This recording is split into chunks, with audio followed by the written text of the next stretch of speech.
প্রিয় শিক্ষার্থীরা আসসালামু আলাইকুম, আশা করি তোমরা সকলে ভালো আছো।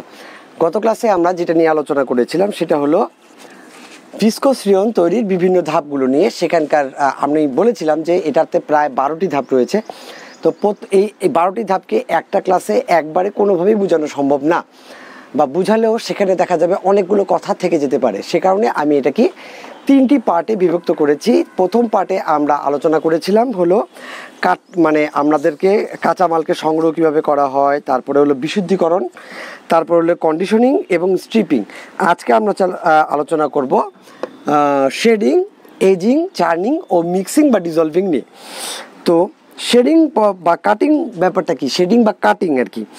তো আমরা গত লাস্ট পর্যন্ত আমরা স্ট্রিপিং পর্যন্ত এসেছিলাম। এই স্ট্রিপিংয়ে উদ্ভিদ আমার যে কাঠের পাল্পগুলো আর কি, ইউক্যালিপটাস গাছের কাঠের পাল্পগুলো আমাদের ডার্ক ব্রাউন কালার ধারণ করে এবং এই প্রক্রিয়ার প্রথমের দিকে 90 থেকে 94% সেলুলোজ থাকে। আর যে হেমিসেলুলোজগুলোকে থাকে সেগুলোকে আমরা আবার কস্টিক সোডার 17.5% দ্রবণে আবার 1 থেকে 14 ঘন্টা চালনা করার মাধ্যমে হেমিসেলুলোজটাকেও দ্রবীভূত করে সেটাকে আমরা আলাদা করে ফেলি। তো আমাদের কাছে ডার্ক ব্রাউন কালারের থেকে গেল কি ভিজা শক্ত সেলুলোজ, যেটা আরও অনেক বেশি বিশুদ্ধ। তো এখন আমাদেরকে কি করতে হবে, এই নরম ভেজা সোডা সেলুলোজগুলোকে শিট শেডিং মেশিনের মেঝেতে পাঠানো হয়। ঠিক আছে, এখন চলে আসলাম আমরা শেডিংয়ে। সেখানে শেডিং মেশিন আছে এবং তার দুটি বাহু, বিয়ারিং এবং দাঁত বিশিষ্ট পাখা উইংস আছে, যা ভেসেলের নিচে একই ধরনের দাঁত বিশিষ্ট পাখার বিপরীতে কাজ করে। বেসিক্যালি এখানে একটা মেশিন আমি ঢুকাবো, যে মেশিনটার মধ্যে একটু খাঁচ কাটা আছে, দুটা বাহুর মতো আছে। সেই মেশিনটা যখন এই ভেসেলের মধ্যে ঘুরে তখন পাম্প শিটগুলো টুকরো টুকরো হয়ে বিটে পরিণত হয়। বেসিক্যালি কি, এটাকে তুমি বলতে পারো এটাকে ব্লেন্ডিং করা হচ্ছে। ব্লেন্ডার মেশিনে আমরা যখন ফলের জুস বানাই বা দেখা গেলে মশলাকে গুঁড়ো করি, তো এটাও ঠিক তাই, এরকম একটা জিনিস যে আমি যেই ভেজা শিটগুলোকে পাইলাম সেটাকে আরও বেশি ছোটো ছোটো ছোটো টুকরো করা হচ্ছে। যদিও কাজের প্রথমেই আমরা ইউক্যালিপটাস গাছের চিপস বা পাতলা পাতলা শিট ব্যবহার করছিলাম। তো এই প্রক্রিয়াগুলো করার পরে আমাদের বর্তমানে যে পরিস্থিতিতে থাকলো ইউক্যালিপটাস গাছের শিটগুলো, সেগুলোকে এখন আমরা প্রায় ব্লেন্ডিংয়ের মতো করে একদম শেডিং বা কাটিং করব, আরও ছোটো ছোটো আকারে ধারণ করবো। এখন কি একবারে দেখা যায় 200 পাউন্ড পাল্প কেটে ছোট ছোট বিটে পরিণত করা হয়। এত বেশি ছোট হয় সেই জিনিসটাকে বিট বলা হয়। তো আমরা এখন শেডিং বা কাটিং বা একদম ছোট ছোট আকারে বিটে পরিণত করলাম। কি করলাম আমরা, কিন্তু বিটে পরিণত করলাম, বিটে পরিণত করলাম। ওকে, এরপর আসলো এজিং। আচ্ছা, এজিং মানে কি? এজ মানে কি? বয়স।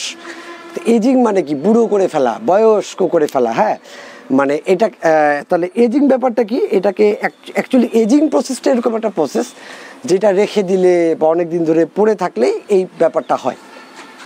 তো এখানে এজিংয়ের ব্যাপারটা কি, সেলুলোজের আদর্শ দ্রবণ পাওয়ার জন্য আমাদেরকে কিন্তু আলটিমেটলি একটা এই যে সেলুলোজগুলো আছে, যেটা শক্ত অবস্থায় গাছের টুকরা ছিল, সেখান থেকে কিন্তু আমাদের একদম পিওর সেলুলোজের একটা দ্রবণ পাইতে হবে। এই দ্রবণটাকে পাওয়ার জন্য কিন্তু আমরা এই প্রসেসগুলোর মাধ্যমে ধীরে ধীরে ধীরে ধীরে আগাচ্ছি, যাতে আমরা একটা পিওর লিকুইড পাইতে পারি, কাঠের একটা লিকুইড বা কাঠের একটা জুসের মতো পাই। সেই জুসটাকে কি আমরা খাবো? না, খাবো না। সেই সেলুলোজের যে জুসটা বা লিকুইডটা, সেটা দিয়ে আমরা কিন্তু রিজেনারেটেড ফাইবার বা রেয়নকে তৈরি করব স্পিনারেটের মাধ্যমে। স্পিনারেটকে তোমাদের একে দেখায় দেবো, তোমরা এটা নিয়ে টেনশন করিও না। তো এখন এজিংয়ের ব্যাপারটা কি, আমাদের আদর্শ দ্রবণ পাওয়ার জন্য এজিংটাকে করতে হবে। তো এটা ভিসকোস মান বৃদ্ধির জন্য সোডা সেলুলোজ প্রক্রিয়া করতে হয়।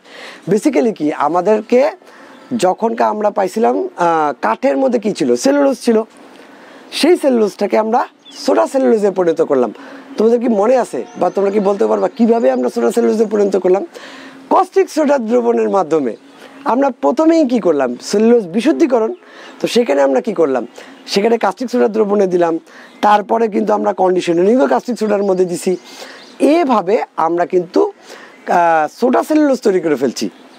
কাস্টিক সোডা দ্রবণে সেলুলোজকে দেওয়ার ফলে, সেখানে রাখার ফলে, সেখানে কন্ডিশনিং করার ফলে, সেখানে বিশুদ্ধিকরণ করার ফলে আমরা বেসিক্যালি সোডা সেলুলোজ বানায় ফেলছি। সেখান থেকেই আমরা সেলুলোজের কি বানাবো, দ্রবণ বানাবো। আচ্ছা, তো আমরা যে বিটগুলো পেলাম এটি একটি গ্যালভানাইজড স্টিল ড্রামের মধ্যে নেওয়া হয়। গ্যালভানাইজড বলতে কি, স্টিলটার উপরে একটা গ্যালভানাইজড করা বা একটা মানে আমাদের কি বলবো ওটাকে মানে একটা স্টেনলেস স্টিলের একটা প্রলেপ দেওয়া, যাতে সেখানে কোনো জং না ধরতে পারে। ঠিক আছে, একটা গ্যালভানাইজড করা একটা স্টিলের ড্রামের মধ্যে নেওয়া হয়। নেওয়ার পর ওখানে 48 থেকে 72 ঘন্টা পর্যন্ত 22 ডিগ্রি সেন্টিগ্রেডে এজিং করা হয়। মনে রাখতে হবে আমাদের এই কথাগুলো কি, 48 থেকে 72 ঘন্টা পর্যন্ত আমাদের রেখে দিতে হবে। কত ডিগ্রি টেম্পারেচারে? 22 ডিগ্রি সেন্টিগ্রেড তাপমাত্রার মধ্যে আমাদেরকে ফেলে রাখতে হবে। কারণ কি, ফেলে রাখাটাই এজিং। আমরা ওটাকে এজিং, এটাই এজিং প্রসেস। আমরা যে 48 থেকে 72 ঘন্টা পর্যন্ত 22 ডিগ্রি টেম্পারেচারে ফেলে রেখে দিলাম, এটাই এজিং। এজিংয়ে কি হবে? এজিং পদ্ধতিতে বাতাসের অক্সিজেনের উপস্থিতির কারণে সোডা সেলুলোজের ডিগ্রি অফ পলিমারাইজেশন 1000 থেকে 300-তে নেমে আসে। কাজেই যত সম্ভব তাড়াতাড়ি এজিং করা প্রয়োজন। তবে কখনো তাপমাত্রা বাড়িয়ে সময় কমিয়ে এজিং করা যেতে পারে, তবে এক্ষেত্রে তাপমাত্রা অবশ্যই নিয়ন্ত্রণে রাখতে হবে। দেখো, পলিমারাইজেশন ঘটতে থাকে, বাতাসের অক্সিজেনের সংস্পর্শে আসলেই পলিমারাইজেশন ঘটতে থাকে। কিন্তু পলিমারাইজেশনের যে 1000 থেকে 300-তে নেমে আসে, সে কারণে আমাদের তাড়াতাড়ি এই কাজটাকে করতে হবে। অনেক সময় এটাকে তাপমাত্রা বাড়ায়, 22 ডিগ্রি থেকে যদি আমি 23, 24, 25, 26 থেকে 30 পর্যন্ত নিয়ে যাই, তাহলে এই পলিমারাইজেশনের এই ব্যাপারটা আরও অন্যরকম, মানে আরও তাড়াতাড়ি কমে আসবে। তো সে কারণে আমাদেরকে দ্রুত করতে হবে জিনিসটা, কিন্তু এক্ষেত্রে আবার তাপমাত্রাকে নিয়ন্ত্রণে রাখতে হবে, নাহলে কিন্তু আমাদের ডিগ্রি অফ পলিমারাইজেশনের মধ্যে একটা সমস্যা সৃষ্টি হবে। তোমরা পলিমারাইজেশনের নিয়ে আলাদা একটা ক্লাস করা হবে, যেই কারণে শুধু পলিমারাইজেশন কথাটা শুনে যদি তোমরা একটু টেনশনে পড়ে যাও, টেনশন নেওয়ার কোনো কারণ নেই। পুরো পলিমারাইজেশনের ব্যাপারটাই তোমাদেরকে বোঝানো হবে। এবং আমি আশা করি তোমরা যারা ক্লাস 9-10 পড়ে আসছো, তোমরা যারা নবম শ্রেণীর রসায়নটা পড়ে আসছো, তাদের অ্যাটলিস্ট পলিমারাইজেশন সম্বন্ধে সামান্য হলো ধারণা থাকা উচিত। এরপরে কি? এরপরে চার্নিং। What is churning? হ্যাঁ, চার্নিং হলো এ প্রণালীতে জ্যান্থেশন বা সালফাডাইজিং করা হয়। ঠিক আছে,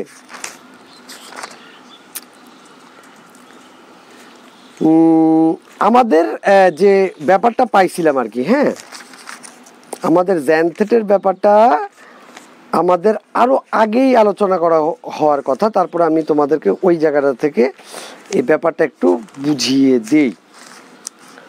জ্যানথেট ব্যাপারটা নিয়ে যেন তুমি কনফিউজ না হও। Wait a minute.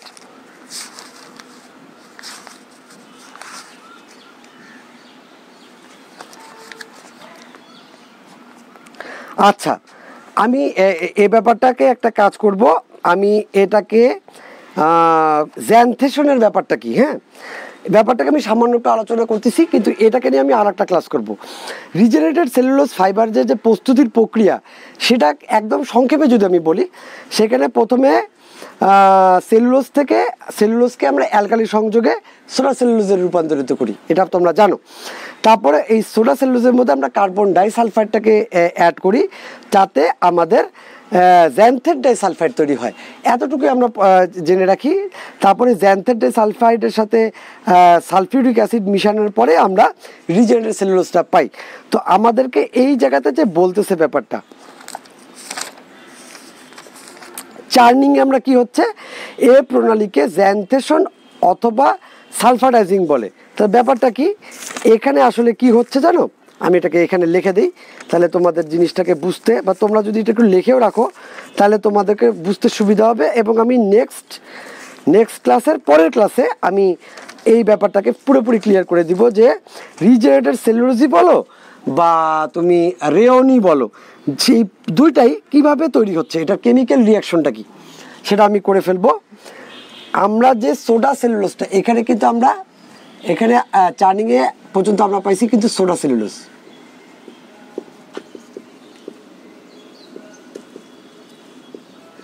এটা কিন্তু আগেই বলছি। হ্যাঁ, এখানে কিন্তু তোমার আমাদের সেলুলোজ আগে থেকে ছিল, তাই না? আমরা কাঠ যেটা পাইলাম সেটা হলো, আর এরপরে আমরা কাস্টিক সোডা যোগ করলাম না, যোগ করার পরে কি হয়েছে, এটা হয়ে গেছে সোডা সেলুলোজ। এই সোডা সেলুলোজের সাথে আমরা কিন্তু সোডা সেলুলোজ নিয়ে কাজ করতেছি। এরপরে এখানে যখন আমরা কার্বন ডাই সালফাইড যোগ করব তখন আমাদের তৈরি হবে হলো জ্যান্থেট ডাই সালফাইড। এটা সংকেতটা এই চার্নিংয়ে এটার সংকেতটা কীরকম, এই সংকেতটা হলো এরকম।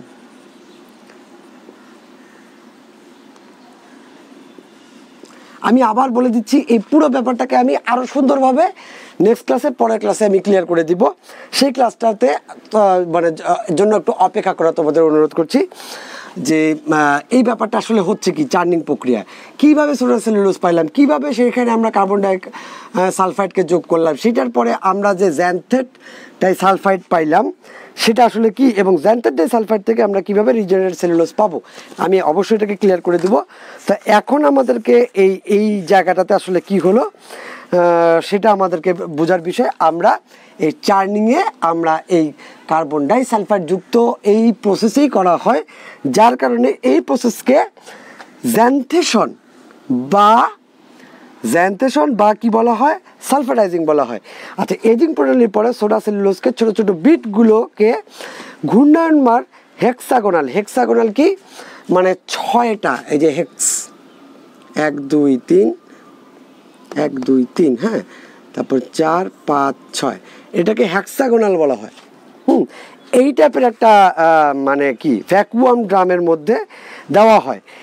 এটি দেখতে অনেকটা সিমেন্ট মিক্সিং মেশিনের মতো, এই যে সিমেন্ট মিক্সিং করে না ঢালাই ঢালাই করার জন্য, সেরকম মেশিনের মতো দেখতে, জাস্ট ঘুরতে থাকে আর এই জিনিসগুলো মিক্স হতে থাকে। আচ্ছা, এগুলো সাধারণত দ্বৈত জ্যাকেটেড, যাতে চার্নিংয়ের সময় প্রয়োজনীয় তাপমাত্রা বজায় থাকে। আচ্ছা, বিটগুলো ওজনের প্রায় 10% কার্বন ডাই সালফাইড মিশ্রণ করা হয়। আমরা যে বিটগুলোকে পাইছি সেই বিটগুলোর এই যেটা দেওয়া হবে, যতখানি দিব তার 10% কার্বন ডাই সালফাইড আমাদের সেটার সাথে যুক্ত করতে হবে। আচ্ছা, এতে সোডা সেলুলোজ কার্বন ডাই সালফাইডের সাথে বিক্রিয়া করে সোডিয়াম সেলুলোজ জ্যান্থেট বা এই জিনিসটা তৈরি করে, বুঝছো? হ্যাঁ, এই সোডা সেলুলোজটা কার্বন ডাই সালফাইড 10% এটার সাথে মিশানোর পরে এই জ্যান্থেটটা তৈরি করে, ঠিক আছে।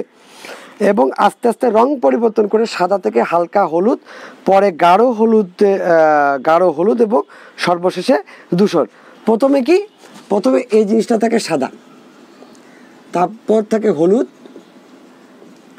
সবার শেষে হয় হলো ধূসর। এই কালারে রূপান্তরিত হয়। যখন আমরা ধূসর রংটা পাবো তখন বুঝতে পারবো যে আমাদের চার্নিং প্রসেসটা শেষের দিকে। ওকে, চার্নিং শেষ, এখন মিক্সিং এবং ডিজলভিং। তারপর চার্নার বা চার্নিং প্রক্রিয়া থেকে প্রাপ্ত ছোট ছোট আকৃতির বলগুলোকে, একদম ছোট ছোট আকারের বিট হয়ে গেছে বলগুলোকে সোডিয়াম সেলুলোজ জ্যান্থেট বলা হয়। এইটাই সোডিয়াম সেলুলোজ জ্যান্থেট। আচ্ছা, সেই বল বলা হয়। এই ছোট বলগুলোকে মিক্সার মেশিনে ফেলা হয়, তাকে ডিজলভার বলা হয়। এবং এই ডিজলভার একটি নাড়ানি আছে। ডিজলভ ব্যাপারটা কি, লবণ পানিতে দিলে কি গলে যায়, গলে যাওয়া মানে হলো ডিজলভ হয়ে গেল, তাই না, গলে গেল, ডিজলভ হয়ে গেল বা পানির সাথে মিক্স হয়ে গেল। এই কারণে এই ব্যাপারটাকে মিক্সিং বা ডিজলভিং বলা হয়। কারণ আমরা যে হালকা ধূসর কালারের যে সোডিয়াম জ্যান্থেট ট্রাইসালফাইডটা পাইছি না, সোডিয়াম মানে সেলুলোজ জ্যান্থেট যেটা পাইছি, সেটা এখানে ডিজলভারের একটা নাড়ানি আছে, সেই নাড়ানির মাধ্যমে নাড়াতে নাড়াতে এটাকে ডিজলভ করে ফেলা হবে। উক্ত ডিজলভারে কাস্টিক সোডার পাতলা দ্রবণ আবার যোগ করা হয়, কাস্টিক সোডার দ্রবণ আবার যোগ করা হচ্ছে, হ্যাঁ। এবং করার পরে এটাকে 4 থেকে 5 ঘন্টা নাড়ানো হবে। এটা আবার 4 থেকে 5 ঘন্টা আবার নাড়াইতে হবে। সেই সাথে ডিজলভারটাকে ঠান্ডা করা হবে। আচ্ছা, ঠান্ডা করা হলো। এখন সোডিয়াম সেলুলোজ জ্যান্থেট দ্রবীভূত হয়ে পরিষ্কার বাদামি রঙের জেলির মতো ঘন লিকার তৈরি করে। এই লিকারকে ভিসকস বলা হয়। এতে কি এই যে এখন জেলির মতো আমি সেলুলোজ পেয়ে গেছি, যেটার মধ্যে 6.5% সোডিয়াম হাইড্রোক্সাইড এবং সোডিয়াম হাইড্রোক্সাইড থাকবে।